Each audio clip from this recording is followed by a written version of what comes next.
Excellencies, students and alumni, welcome to Sydney and the ASEAN Australia Special Summit. It is very fitting that the first event of our Leaders' Summit is to celebrate Australia's long-standing cooperation with ASEAN on education. Because when it comes to the ambition of the ASEAN Australia Special Summit promoting greater regional security and prosperity, nothing can be more important than education and the deep personal connections that we create when we study and learn in each other's countries. Education is an investment in human capital. It's an investment in the future and mostly in young people, not exclusively. And they are the greatest asset of our nations. The benefits of our education exchange go beyond the economic growth figures. Through personal experience, we forge the bonds of friendship, sow the seeds for future contact and collaboration between our countries. We're here in Sydney, the largest city in Australia, the most successful multicultural society in the world. In this city, Your Majesty, Excellencies, a third of the people in this city were not born in Australia. As you walk around the streets of Australia, you see the extraordinary diversity of our nation living together in harmony, a harmony that's built on mutual respect.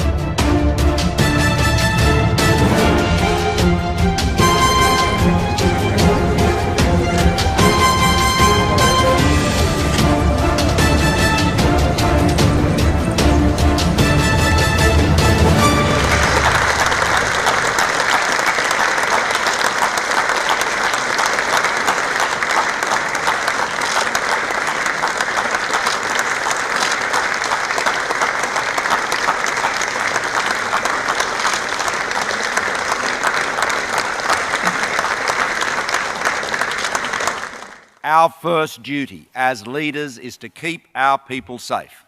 And over the past 40 years, our region has seen the most extraordinary growth, the most rapid growth in the history of the world. We've seen remarkable change. It is now occurring at a pace and scale utterly without precedent. But at the same time, we are seeing threats to the rules-based order from terrorism, threats that are as global as any threats we have seen in years past. And it's in that context that we see ASEAN as an essential security partner for Australia.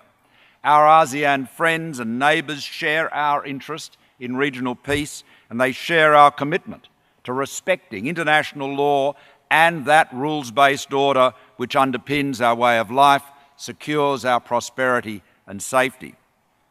Now, our unrelenting focus must be to keep our people safe, and so we must remain united in the face of terror in all its forms.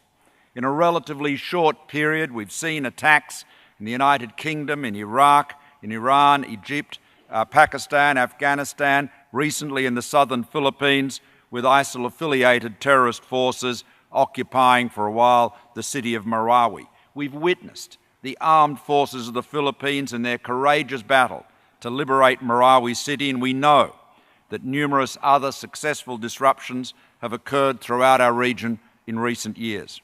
The nations of ASEAN have consistently stood up to extremists, and yet terrorists persist, and the threat is a real and significant challenge for us all.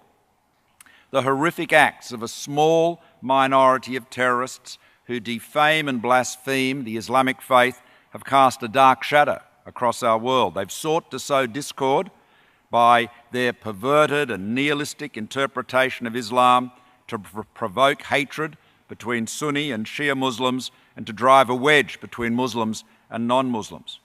Our best allies in this war against this scourge are the vast majority of Muslims around the world, around the region, here in Australia, and their leaders. Leaders like President Widodo of Indonesia, Prime Minister Najib of Malaysia, and the Sultan of Brunei, all here with us this afternoon. They highlight how important it is for us to strengthen our resolve to counter the corrupting message of ISIL and their fellow travellers. It won't be an easy fight, nor will it be a quick one. And it's made more complex because our adversaries' methods and tactics are constantly evolving. We must evolve too. It's why we are continually reviewing and adapting our laws and our approach to operations to thwart those who seek to do us harm. Reacting is not enough. We will, through our united efforts, stay ahead of this threat.